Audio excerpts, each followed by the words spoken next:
Vytvorenie falošnej obete.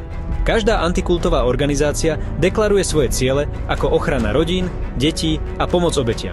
Mať obeť kultu je kľúčovým argumentom a východiskovým bodom v antikultových aktivitách proti nežiaducim združeniam, náboženským organizáciám a rôznym hnutiam.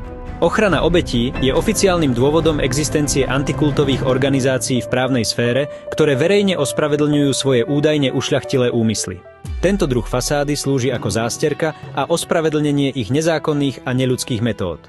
Sú však chvíle, keď sa skutočné obete nedajú nájsť, ale boj proti organizácii musí pokračovať a organizáciu treba nejako rozložiť. Preto pri absencii skutočných obetí z cieľovej organizácie antikultisti vyhľadávajú takéto obete, aby ospravedlnili svoje úsilie o zatvorenie alebo zrušenie registrácie organizácie vo svojej krajine, pričom ju vykresľujú ako obzvlášť nebezpečnú.